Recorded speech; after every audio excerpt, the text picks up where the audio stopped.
The tensions of World War II forced this photographer to flee Europe, leaving behind not only his photographs, but also much of the recognition he had built up to that point. Those accolades might have been lost to the sands of time, if not for the recovery of his work late in his life, at nearly 70 years of age. His early photographs played a pivotal role in shaping the genre of street, through the work he created and the mentorship of Henri Cartier-Bresson, Brassaï, and Robert Capa. He was also instrumental in establishing abstract photography, through work that was influenced by interactions he had with Picasso, Man Ray, and Francis Bacon. His style was remarkably unique for its era, characterized by unconventional angles, unorthodox compositions, and a poetic photographic voice that helped define what photo essays could be. Outside of all that, he created portraits, beautiful landscapes, and revolutionary Polaroid work, always demonstrating an uncanny ability to adapt to different cameras and create unique work with each type. A career that spanned over 7 decades of creating standout photographs makes him a legend in the history of photography. This is Street Smarts Volume 38, Andre Kertesz. This video is brought to you by Dehancer Film Emulation. Andre Kertesz was born in Budapest in 1894. His early life was tragically marked by the death of his father, but fortunately, his uncle stepped in to help care for the family in his father's place. It was his uncle who helped him enter the workforce by securing a job for Kertesz at the stock exchange.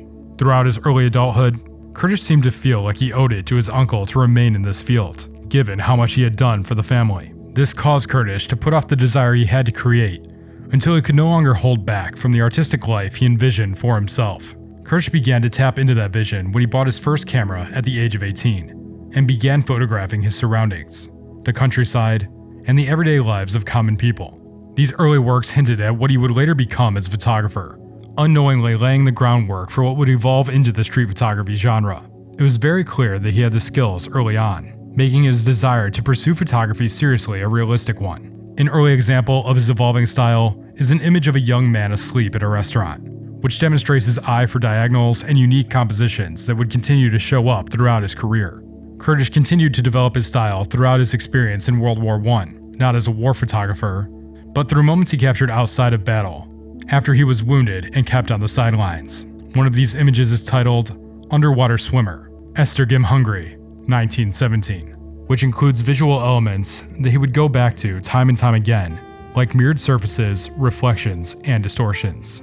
Kertesz would step away from his life in Hungary in order to pursue his photographic dreams starting in 1929, when he moved to Paris, where he would spend the next 11 years, refining his style and pushing the boundaries of street photography into new places. In regard to his time in Paris, he has written, "I write with light, and the light of Paris helped express what I felt and what I feel."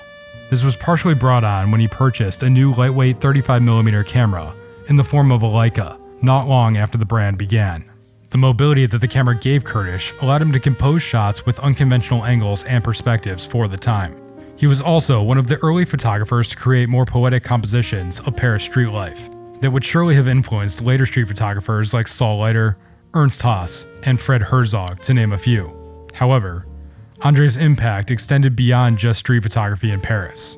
One of his most well-known images, Chez Mondrian, was created during this period. The photograph captures Dutch painter Piet Mondrian's studio and is highly regarded for its meticulous composition, minimalist aesthetic, and its role in the development of modernist photography. This genre emphasized sharp focus, high contrast, and an unembellished representation of reality, qualities that marked a significant departure from earlier photographic movements, which favored soft focus and painterly effects. All of this is discussed much further in a video I created about Alfred Stieglitz. But in a nutshell, the modernist photography movement was an attempt to get away from the artistic flourishes of past photography movements. Modernists wanted to create images that conveyed the world as we see it, in as much sharp detail as possible. This chapter in Kertész's life was also shaped by his immersion into the vibrant Paris art scene, which significantly contributed to his growth as an artist. During this time, he formed connections with other renowned Hungarian photographers like Brassaï and Robert Capa, as well as the legendary Russian filmmaker Sergei Eisenstein, famous for pioneering montage in cinema and directing Battleship Potemkin. Kertesz also interacted with members of the Surrealist and Dada movement, most notably Man Ray, a groundbreaking fashion and portrait photographer known for his abstract, cameraless photograms called rayograms. The impact of each of these artists on Kertesz can be seen in many of the images he would go on to create throughout the rest of his career. This video is brought to you by Dehancer Film Emulation, a plugin to help photographers and videographers achieve the look of film through digital means within the following software. For more information on how Dehancer can help you achieve the look of film on your frames by adding authentic and tested looks, compression, grain, halation, bloom, and more, check the link in the description. André Kertesz is seen as one of the photographers who played a major role in establishing the significance of photo essays. His advancements in what photo essays could become began in 1928, through his collaboration with the photo magazine Vue, a partnership that would last for the next 8 years. Vue also featured work from many of his Parisian contemporaries, including Robert Capa, Bresson, Brassaï, and Man Ray, among others. And it was instrumental in shaping the format later adapted by photo magazines like Life, which would go on to become juggernauts in covering world events and driving the evolution of photojournalism. During his time with Vue, Kertesz published over 30 distinct photo essays, each showcasing his ability to produce images that were both unique and unexpected. Throughout his life, he continued to work on photo essays and long-term projects, some of which took decades to complete. On Reading, for example, was shot over a span of 55 years, beginning in 1915. This series is a collection of photographs featuring books on their own, as well as people reading in different places around the world, highlighting the poetic sensibility that Kertesz is often celebrated for.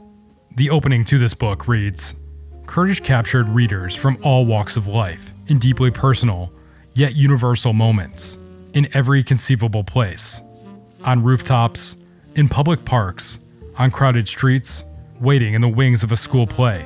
His images celebrate the power and pleasure of this solitary activity. The beauty and consistency of the work in this book, which spans nearly 6 decades, are a testament to the value of long-term projects and how effectively they can showcase a photographer's proficiency, vision, and skill over long spans of time."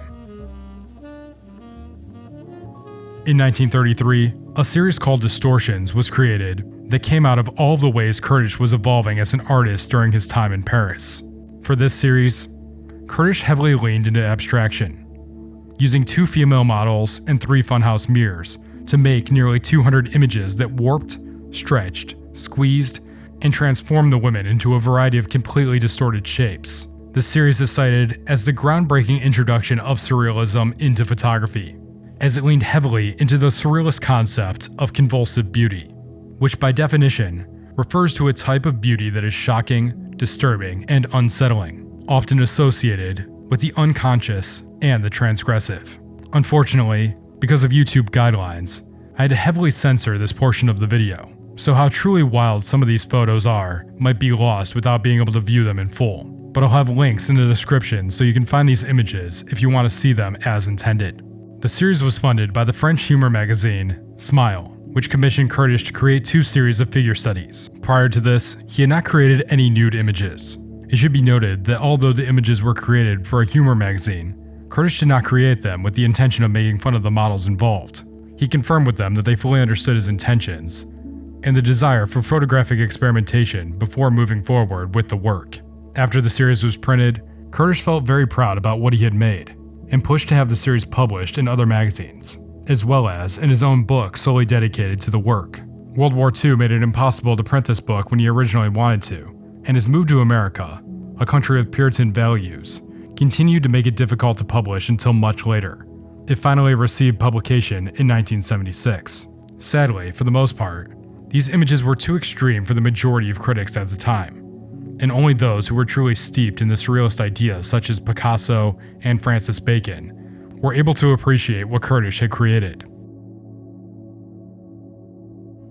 Following his time in Paris, Andre Kertesz relocated to New York City in 1936, where he would remain for the rest of his life. He made this move as a response to the building tension in Europe in the lead-up to World War II, specifically the rise of the Nazi Party and increasing persecution of Jews prompted Kertesz and his wife Elizabeth to seek refuge in the United States.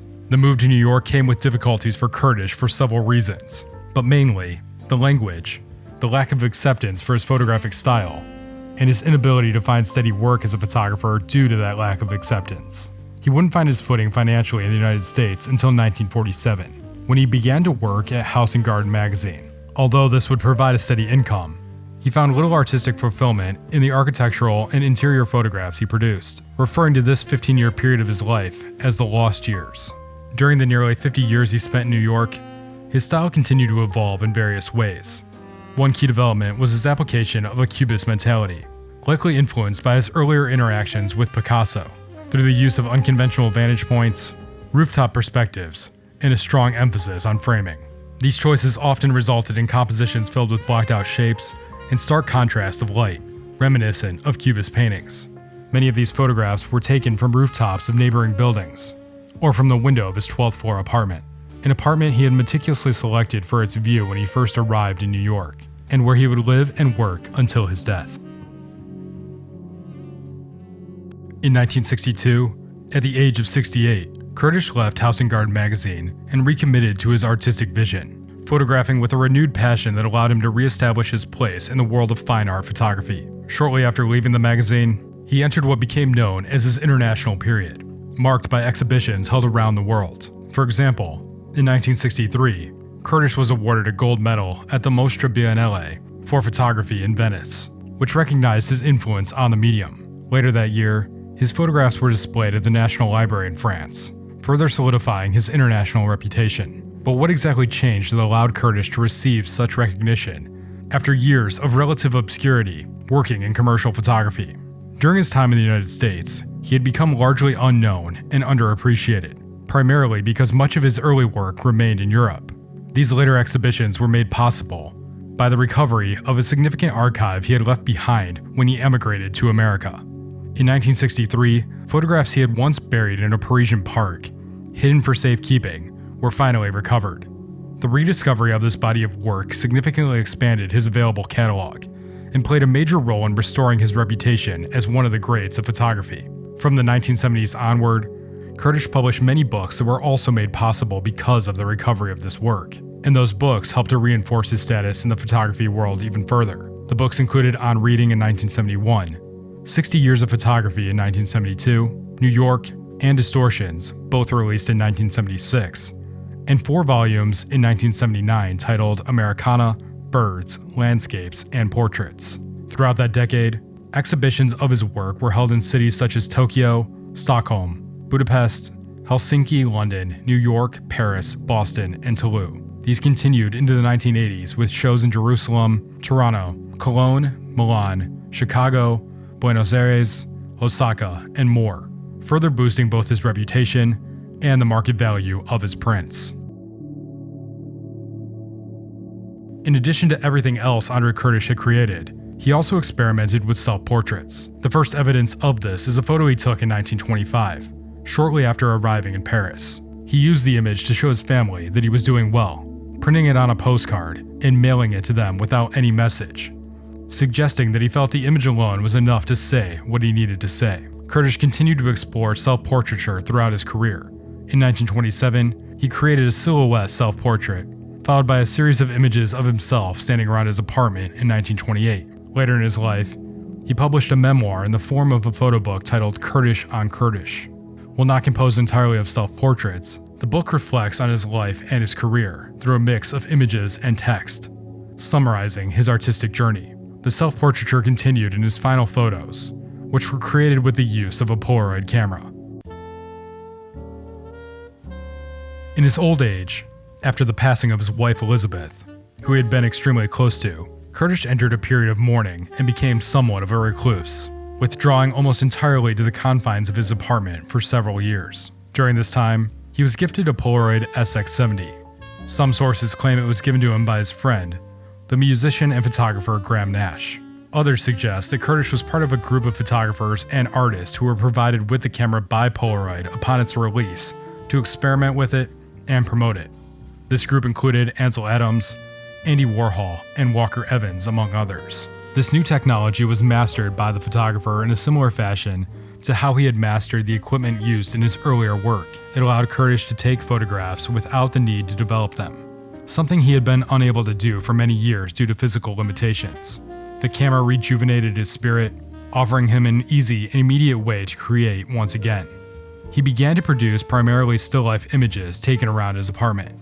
Many of these items were mementos he and his wife had collected over the years. and he used this newfound photographic process to work through his grief over Elizabeth's death. In regard to working with Polaroids, Kertesz stated, "I began shooting slowly, but soon, going crazy, I worked mornings and late afternoons. With the morning light in the sky is nice, and in the late afternoon, full of variation. I would come out in the morning and shooting, no time to eat. I discovered the time has gone, and no breakfast. The same in the afternoon. I forget my medicine. Suddenly, I'm losing myself, losing pain, losing hunger, and yes, losing the sadness." The resulting images are often abstract and surreal. Kertész's emotional state is reflected in the recurring presence of two glass figurines, which appear to symbolize his marriage and his enduring love for his late wife. This body of work also stands as a testament to the power of lifelong learning and the ability to continually reinvent one's creative process through experimentation, even in later life. The images are not only beautiful, but they also demonstrate the power of creating art within the limitations of the tools we have available to us. Andre Kertesz passed away in 1985, at the age of 91. He is remembered for his impact on the photo essay and photographic composition. Thanks to Behance for sponsoring this video. If you want to know how to use their plugin to get the look of film on your digital photo or video, check the link in the description. Thanks for watching. Please like, share, comment, and subscribe. And until next time, keep developing.